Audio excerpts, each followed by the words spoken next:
Okay, so this is not really a video that I thought that I was going to have to make, but I did want to talk a little bit about what my thoughts were on the Hakko FR-801 hot air station. Now, it's 2020 and this review is kind of obsolete just because not only is this device discontinued, but there are cheaper alternatives to this device that perform better. But since this particular station is reviewed very highly, or at least was at one point, and it is of course made by Hakko, I wanted to give it a little review, how it performs in 2020, and my personal thoughts on it. So the first thing you're going to see here is I actually have the handpiece taken apart, and I want to just validate that the heating element is performing within the operable range. So the first thing I'm going to do is, as the manual suggests, is to check that the heating element has the proper resistance value. So what it wants you to do is take this heating element out of the device and measure the resistance across these two pins, and I'll put a graphic up about now and show you that it's supposed to be, I think, between 26 and 40 ohms. There we go. 33, 34 ohms. So that is actually about perfect. That is right in between 26 and 40 ohms. So we know that this heating element is functioning properly. So now I'm going to put the device back together and talk about a little more about how this station functions. Okay, I have the handpiece put back together, and before I start talking about my personal thoughts on this hot air station, I should mention that the only reason that I really bought it over the quick is because I do have other existing Hakko products. I have the 951, the 203, the standard soldering iron, micro pencil, and hot tweezers. So I wanted to get something, as well as this little dust extraction device, as well as the desoldering tool. So I wanted to get something that was also made by Hakko. So I figured I'd get this station. I chose not to get the 810 because this has a flat top. The Quick also has this weird ridge down the middle as well, so I didn't like that. So I figured that this one would be the best for me. I also really liked that it had these analog control things, which now I actually use a downside, but I'll get into that in a little bit. So the first thing you gotta do is reach all the way to the back to turn the power on, which is already a feature that I'm not a huge fan of. Not a deal breaker, but it is kind of obnoxious. So as you can see, we get a red power LED that lets us know that the station itself is getting power. So now I'm going to test the actual station on a board, and the main thing that I want you to pay attention to is this little light right here. I have not personally found a lot of good documentation on this station in the actual use, or no close-up footage or anything like that. So I'm going to show you how it is to use it when you actually have it on your desk in front of you. So the first thing you're going to notice is that it gets very loud when you first turn it on. It's very noisy, and I want you to pay attention to how long it takes for the nozzle to turn off when I'm using it, and then how long that turn off is. So I'm going to go ahead and press the start and stop button, and you'll know when the station stops heating because this LED will stop blinking. So I'm going to turn it on, and let's see how long it takes for it to shut off.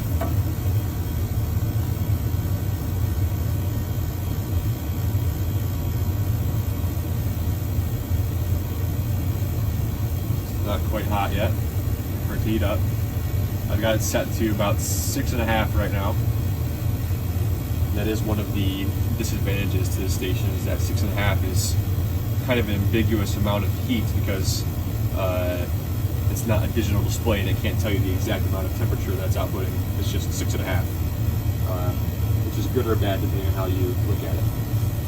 So Now it's starting to heat up. The air is really starting to flow here.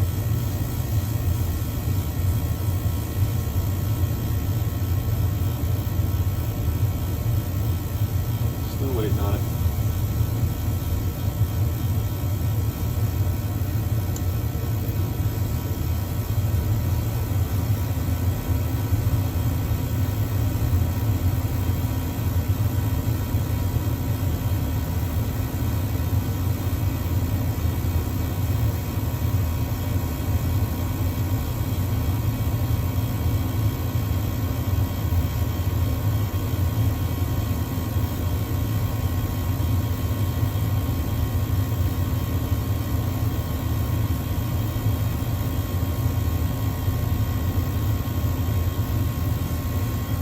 Turn the heat up a little bit as well as the air. It usually does not take this long.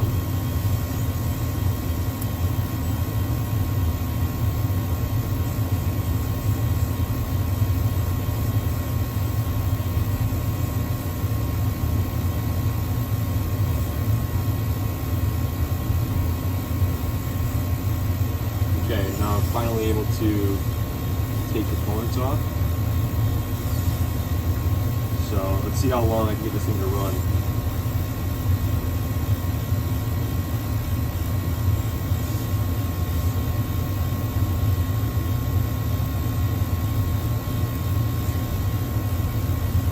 A lot of these are coming right off.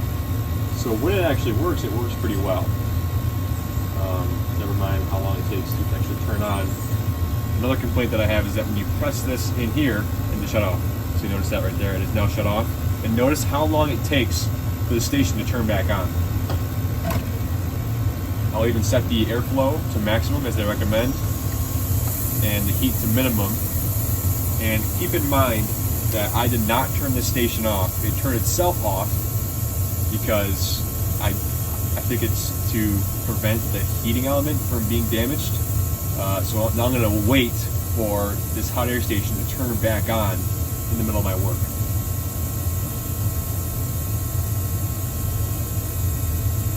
When this starts blinking again, then we'll know that it is being heated. This kind of a feature is actually pretty standard on most current day hot air stations. However, this does not happen, this cool down process does not happen until you place the iron in this cradle or you press the stop button. I did not press the stop button or put it in the cradle before it stopped heating. And now I'm going to have to wait until it starts back up again. And mind you that we have already tested the heating element to make sure that it was operating within the appropriate range.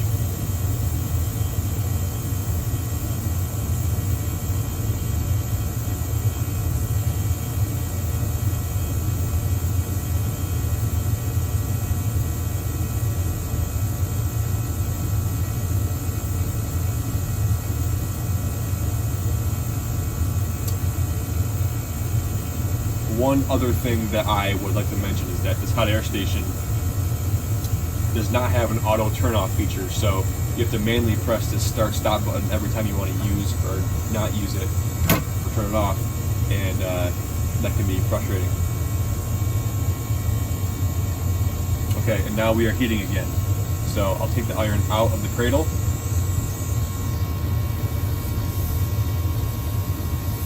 Try to turn the volume or the heat back up. There's 7.5, max airflow.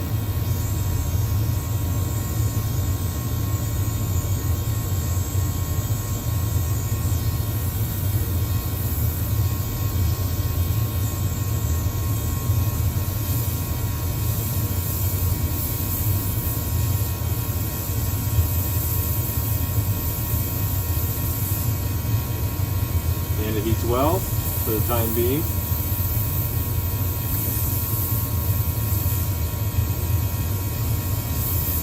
I'll place the cradle back in this. It continues to blow hot air. And when I'm done, I'll press stop and it'll begin a similar process to what it was doing earlier. This cool down feature. Notice how long this takes.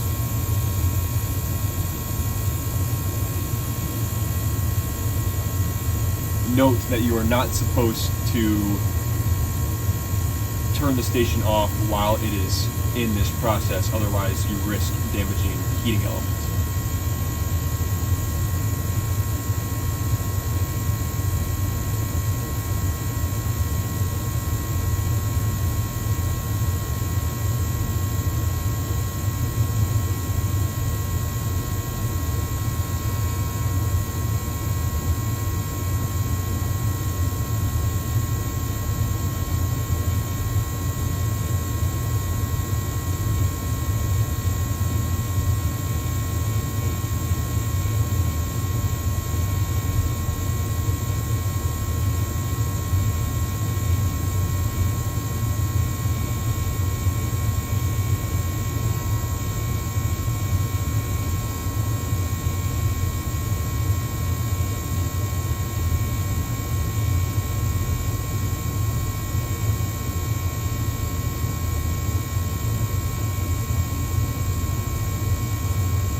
Okay, and it finally turns off.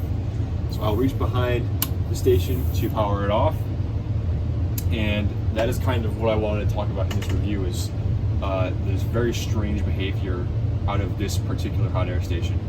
I used to have, I think, a knockoff, or it was an Aten 858D. It's one of those hot air stations that you can buy for about $40 off of Amazon, and it wasn't nearly as noisy, and I don't think that that it powered off in the middle of its heating process. Now, Lewis Rossman recommends this, or at least did a while ago, and I'm not sure if I'm just not using the station correctly or what the issue is, but I could not get this to work. Now, of course, a lot of you are probably thinking that this review is kind of moot because this technology, I know from personal experience, is at least 16 years old. I can find other YouTube videos on this hot air station that come back to 2004. But the reason that I wanted to go with this or give it a shot in the first place is because, number one, it's square and I can stack my other stations on top of it like this. And additionally, that won't fit, but see what I'm saying. Additionally, I like the way it looks. I like the way how it's matches my other equipment, which I know, of course, isn't a good reason to buy a hot air station. But I just wanted to kind of put this video out there to share how the station operates, to show people who may also have the same thought process behind the stacking and the brand loyalty, to show them how exactly this station works. So if I'm using the station wrong, let me know, but otherwise I will probably be selling this station, and I don't recommend it in 2020 for the average soldering station user or hot air station user, or really anybody, because unless you plan on using the nozzle for periods of 15 seconds or less, and I just can't recommend this station. It doesn't stay on, and when you have to wait for it for, I don't know how long it was, but however long it takes for it to cool down and heat back up again, then it makes rework very difficult and frustrating. So yeah, that's my review on this Hakko FR-801. If I did anything wrong or I need to adjust anything on my particular unit, please let me know. But otherwise, thanks for watching.